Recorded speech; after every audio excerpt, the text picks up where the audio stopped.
Hans and I are just sitting here. Sometimes sometimes we turn these Facebook Lives into podcasts, either the Ronin Radio or Hans's Seduction Show, or sometimes both. But sometimes we get into a conversation before we get into a conversation always before we start. We decide what do we want to engage about. And this morning first it kind of went off the rails, as it sometimes does.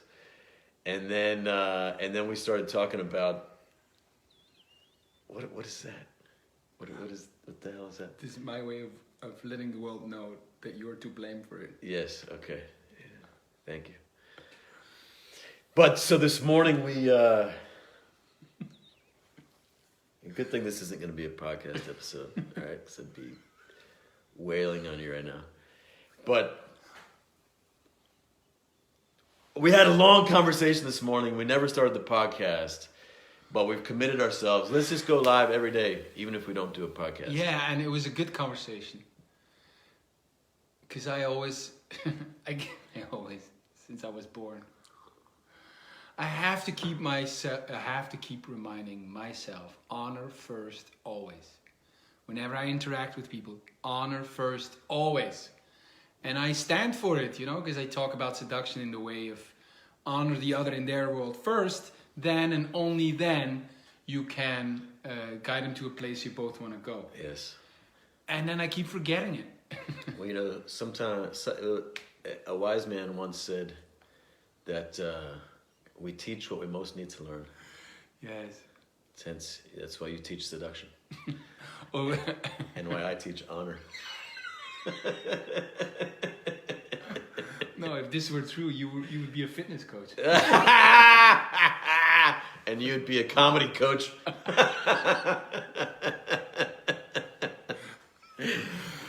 the way, do you know where the word nigger comes from? What an idiot. It was just a black dude. You got a black dude watching your show. It was a black dude just acting like a nigger. Hey. It's a Louis C.K. word. Joke. A Louis C.K. joke that you have to repeat on my Facebook Live. I can't post this now. What it's so idiot. funny. What an idiot. Louis C.K. and Patrice O'Neill are meeting, and Patrice O'Neill says, he finished his update. And I'll just continue. And he says, and Patrice O'Neill, black guy, says, I know what... I'm not here. I wasn't here. I know where the word kite comes from. He explains it. The word what? Kite. Jew. It's not kite. Oh no? What is it? Kite. Oh, kite comes Thanks for making me say it, okay? Thanks for making me say it. And then Louis C.K. says, hey, you know where the word nigger comes from? I disapprove. He goes, no. He goes, well, there was this black dude one day who was just acting like a nigger. Much funner when Louis C.K. said it. That's a fact. Oh, but it's still funny. But I didn't even laugh at it when I heard it the first time. It's wrong. I wonder who sent that to me. Patrice O'Neill? No. All right. Jesus. No, honor first always to me is so... Yeah, a great reminder to me. Yeah. What was that joke you were just telling? What do you mean? We haven't honored the audience? We haven't honored the black community? Very interesting thought to me. And why is it so easy to forget? Because we have a life of navigating relationships with judgment. Why does that come so natural? Why does honor not come so natural? Or where did it go? What do you mean, why does it not come so natural? Like, why is it so natural to me? Or why is it so hard? Why is it so hard to honor first always? Why do I keep forgetting? Meaning, why is it much easier, much more natural, to navigate relationships through judgments first, And if it was as natural in the beginning, why did I lose the honor as the compass? That's such a great question. I mean, I'd love to have a full episode on this, but my first thought is do we live in a culture of honor? You know, are there some cultures of honor that exist now? Wow, yes. Japan. And I think of like a monastery. Yes. Or places like this. Or even the old West, you know, like the cowboy movies, they were very much driven by honor. Maybe different kind, yeah. But yeah, I think people mean different things by honor as well. But we live very much in especially in America, where first of all, respect is very low. It's very low on the. We value respect much less than a lot of cultures. Mm-hmm. To us, saving face is not that important. We value freedom of speech much higher than respect or image or saving face. I saw, like, I read about, and I experienced it, because it fascinates me to know, and when I go to Japan, and how I feel, I feel spacious there. People say, oh, there's a lot of people, but I feel spacious. And it is because I always feel seen, felt, and heard. Because, and I read about this, the Japanese, and by extension, a lot of the Asian people, they always have in mind the other. Yes. And it's all, like in the West, it's me. And there it's like, the other is like, is equally important. And it feels, it's so welcoming in a way, you know. I feel so spacious and seen. Well, it reminds me of being in some place like Thailand or Vietnam, and you have so many people on the road with motorbikes and buses and bicycles and people walking. Yes. But everyone just kind of flows. It's incredible. If you were in the U.S., that situation would be very dangerous and chaotic. When came to Chiang Mai, and I was riding there with my bike, and I see the traffic, and I say, whoa, that's dangerous, you know. And as soon as you go in, I feel zero danger, because none of them wants to go first. They don't want to go first. It's a complete like dance and harmony, and actually you see that a little bit in Brazil here too. There's not much, like, they don't want to go first. Just because they don't know how to drive. It's crowded, but they let people in all the time, you know. It's still a bit dangerous but anyway, in Asia the other is always part of the equation. That's why when they don't lock their bikes, you know. That's why when they find a wallet. We really pride those who go first, stick their neck out, take the risk, you know. You think of Hollywood stars and musicians and entrepreneurs and cowboys, and the whole thing is like, we really honor leaving the pack, standing up, going first, and we don't honor the taking care of the community and the other. Wow. Yes, and there is honor first always, you know, because saving face is so important there too. Yes. You know, you cannot bring shame to the other. And to me, it means something a little bit different. Well, I mean, I can't speak of Japan. I haven't been there, and I've never been Japanese. But what I mean to say is that, like, for me personally, I wouldn't call saving face honor. You know, that's more about respect. That's more about. To me, the way I understand respect is essentially, I'm not going to violate you. I'll respect I'm not going to violate you with violence. I'm not going to violate you with bringing shame to you. Basically, that's what respect is. And so to me, it's more about respect. But, you know, when you bow to someone, like in Thailand, you give someone money, and they accept it with a bow, you know. Like there's some remembering of the sacred there. It's decorum and the ritual and the Buddhist culture. Yes. Well, I tell that story. I told you already when I was in a train, and this old couple comes in and they put their bags up, and then I see them leaving and they forget their bags. I take the bags and I give them, and I get back in the train. And as I'm leaving the station, you know, these two, the old man and his wife, you know, they just bow like this, you know. And there's such a, why I'm saying is this, because it inspires in you such, I'm not gonna, you want to be like that. You want to, it feels so good, and you want to behave like that. And so we have way less a culture that cultivates honor, say, as a tool to navigate relationships. And so it's easy to forget. It's easy not to be trained in it. It's much easier to resort to judgments. We're not trained in it. Yeah. We're not. And if you think about that, we were talking about a conversation that you had on a Facebook forum board with another guy. That's how we had the conversation started this morning. And for you, it was much higher value to speak your truth, to say what you thought you should say something. You should speak up and say something.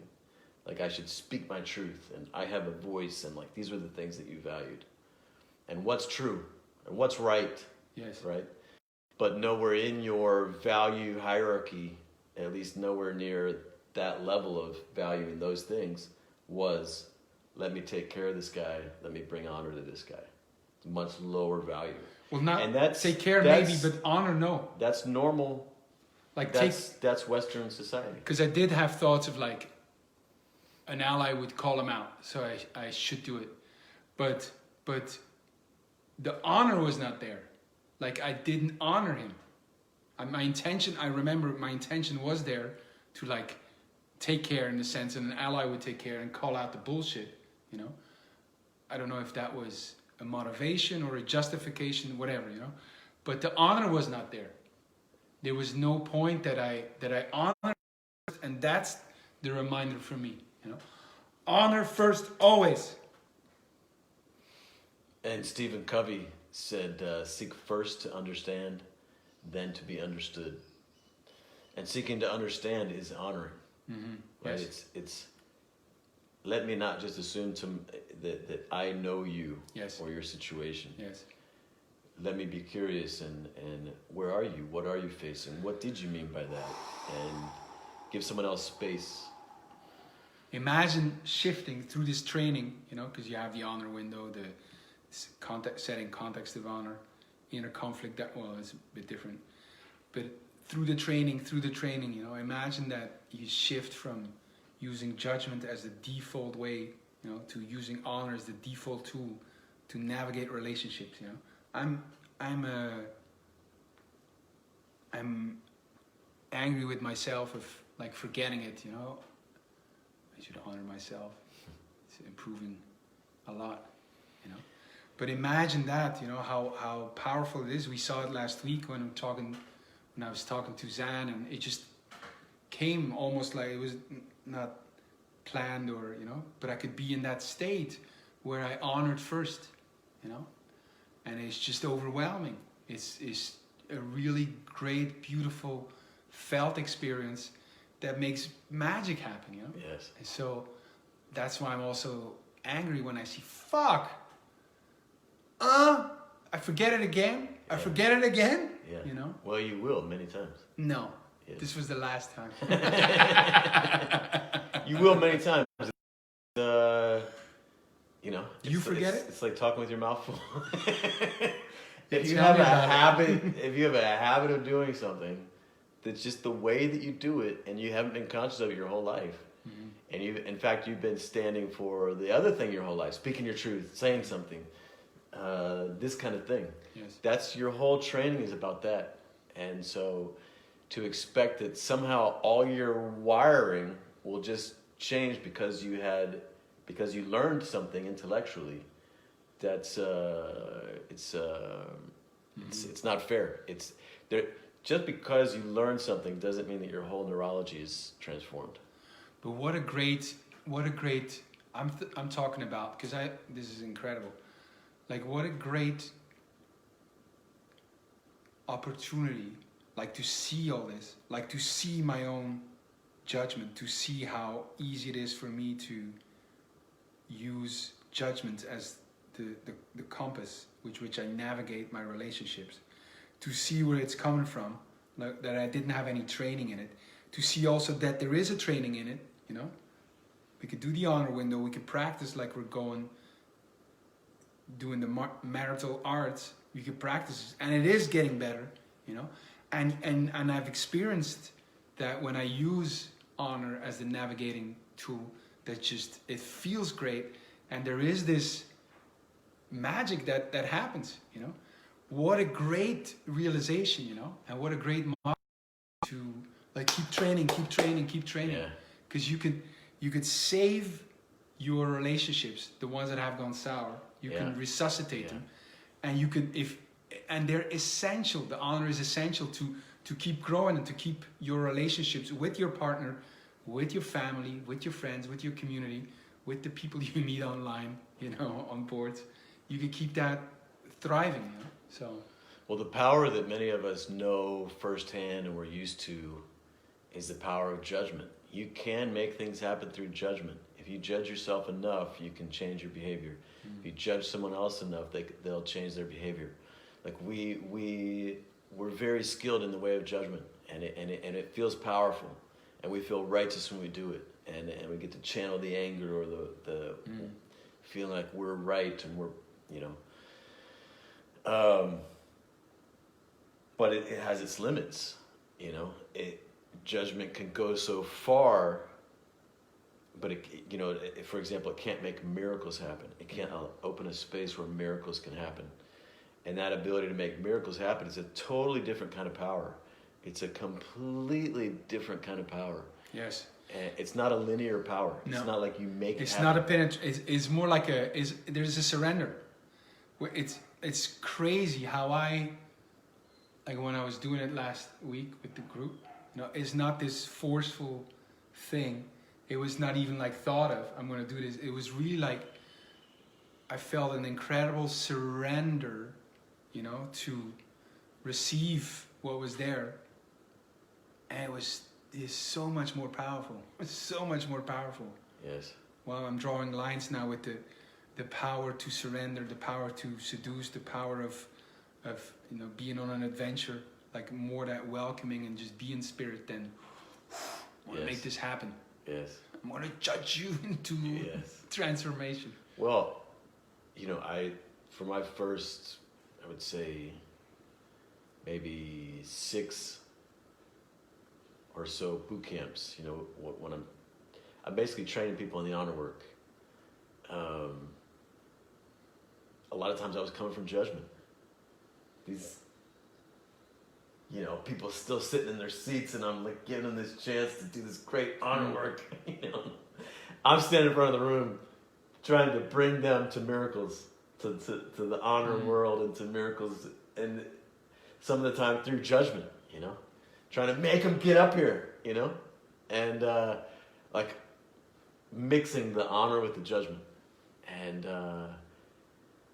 I went to a whole other level and powerful when I really got what I was doing, and I gave that up, and I just paid attention to that, because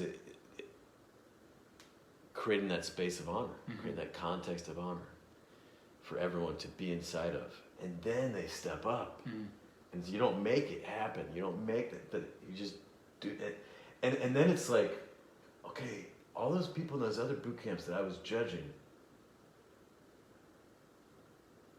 it's like my idea about them was wrong. Because if there had been a different space there, they too would have stepped into it. Who wants to do something out of judgment? You know, there can be a stand that they're making by saying no to my judgment. Yes. So anyway, yeah, it's like the pickup, you know. It's feeding off the like some things will happen, you know, but it's feeding off the insecurities of people, and when they judge themselves so much, like fuck, I gotta change this. But if it's real seduction, you let the other shine, and that's what honor is. You give him a space to step into and say, "Wow," you know. Yes. I'm great. Yes. Incredible. It's a good reminder to myself, again and again. Yeah. Well, my default way is for sure judgment, and I really enjoy it. Like with you, I mean, we spend most of the day going back and forth, kind of battling each other, but we have fun with, you know, it's the foundation is one of honor. We know that we're allies. Oh, I'm really hurt by it.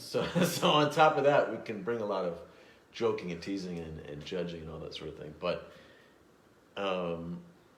so for me, judgment is part of my aliveness and my enjoyment of life and giving people shit. But I always know that it's based on, like, I'm an ally for everyone. And if I sense I've gone too far, I'll bring it back and I'll create the honor and I'll make it right, you know. But because that was the solution I was thinking of yesterday when I went on the board and called people out, you know. When you went on the board? I called people out, you know. And I could see even in the arc, what was the solution? The solution is go back now and honor them. You know, and I've seen I do this, like, first, like stir up and like provoke something and then make it right. And but I much rather love the honor first always. Yes. Because I don't want to give myself an excuse to lash out with judgment. Yeah, well, the forum board, the online situation makes it more difficult because you don't have, someone's not right there with you present, you don't know what they're feeling. But a great insight into the differences between guiding or navigating your relationships with judgment or with honor. And I've experienced and I'm training in coming with honor first because I've seen how it makes me feel and I've seen the magic that could happen for the relationships, both in saving them and in continually lifting them up higher and higher and higher. All right.